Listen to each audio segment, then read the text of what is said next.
The Breakfast Club. All right, well, there were a lot of amazing highlights from this Janet Jackson documentary that aired over the weekend. Janet Jackson, that was on Lifetime and A&E. And so we only have some of them here, but I do encourage that you all watch it. I mean, Regina King was on there talking about poetic justice, and Q-Tip was on there. There was a lot of talk about her on-screen romance with Tupac and how there was a little bit of chemistry, Regina King said, even though she said Janet wouldn't admit it. But a lot of things that Janet Jackson personally talked about in first person was growing up in a neighborhood that was racist. I think the Jacksons were the first black family to move in, so it was a little controversial at that time. A lot of the people didn't want us, so they had this petition going around so that we wouldn't be in the neighborhood.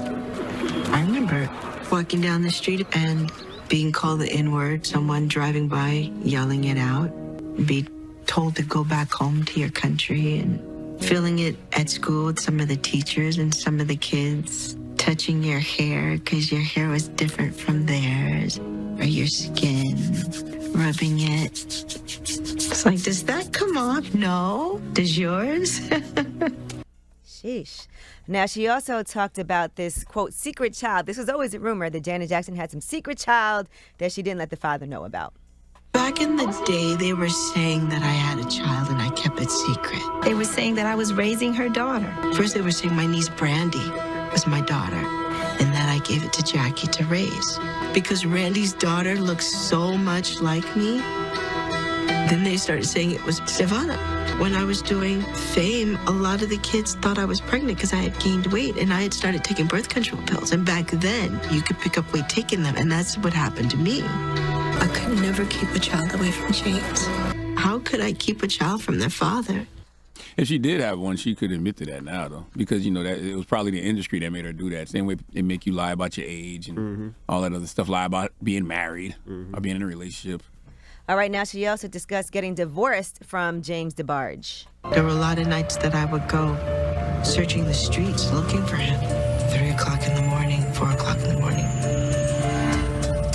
I remember times when I would find the pills and I would take them and try to flush them down the toilet, and we would be rolling around on the floor fighting for them. I remember eventually deciding to get a divorce, or an annulment, I should say, because it only lasted a year. And he was so mad and so frustrated. I remember driving back home to my parents' house. I was just done. She said he got high on their wedding day, too, by the way. She said he went to the bathroom when they got back to the hotel, and she said she was just there. He left the room, and she said for 3 hours he never came back.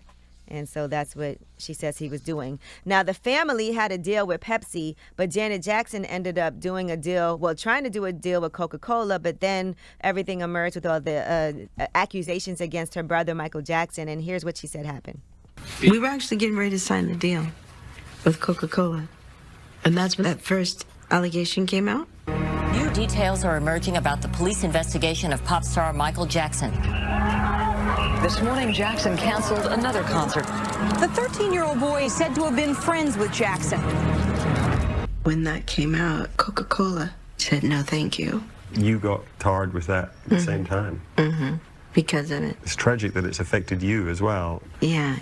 Those soda wars were serious, huh? Michael Jackson had Pepsi, Janet went to Coke. They said Dr. Pepper wanted Tito, Coke. but Tito, they couldn't work the deal out. Shut up. All right, now Jermaine Jackson... Jermaine Dupri. I don't know why I said that. Jermaine Dupri also, this was trending after people were like, how did Jermaine Dupri cheat on Janet Jackson? They even addressed that. I had heard that he was cheating. One of the weird things about dating Janet is that dating Janet attracts other women. And I was a man. It was not just that. I needed more than what he was giving me. He was a workaholic, and he was constantly working. I would not see him for like 3 weeks, a month. And soon as he would come in and he would go to the club, or he would and I was like, just carve out just a little bit of time for me, even if it's just us hanging at home. And it was hard for him to do. I was just a man. They was dragging him. How many times have we used that one in life? Yeah.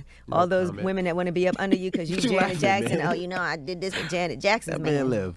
I understand what JD is saying because I too have used that excuse, but that has nothing to do with being a man. You just, you was immature and you wasn't ready to settle down. That's all. But also during that time, that was when Janet was living on the West Coast, and that's when Jermaine just took the job at Virgin, and he was here. So I know he used to fly back and forth all the time. So there was a lot of times when I'm sure he wasn't there too. And lastly, one thing that she discussed was the whole Super Bowl controversy with Justin Timberlake, and she was the one that didn't want Justin Timberlake to make a statement. Like after that incident happened, did you hear from Justin? Mm-hmm. What did he say? We talked once, and he said, I don't know if I should come out and make a statement and this and that, or say something, have something to say. And I said, listen, I don't want any drama for you. They're aiming all of this at me. So I said, if I were you, I wouldn't say anything. Sheesh.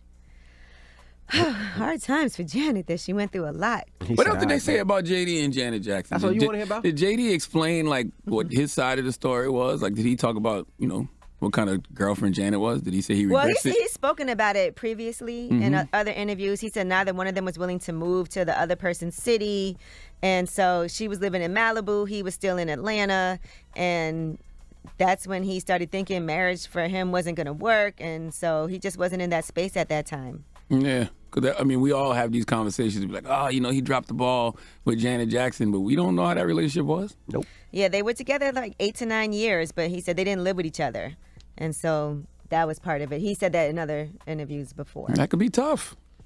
All right, well, that is your rumor report. All right, thank you, Miss E.A. Charlamagne, who you giving your donkey to? Man, a lot of people got rich during this pandemic. A lot of people got rich off COVID. And we always highlight, the PPP years and the unemployment folks and the SBA folks. Yep. But what about you people selling fake vaccination cards?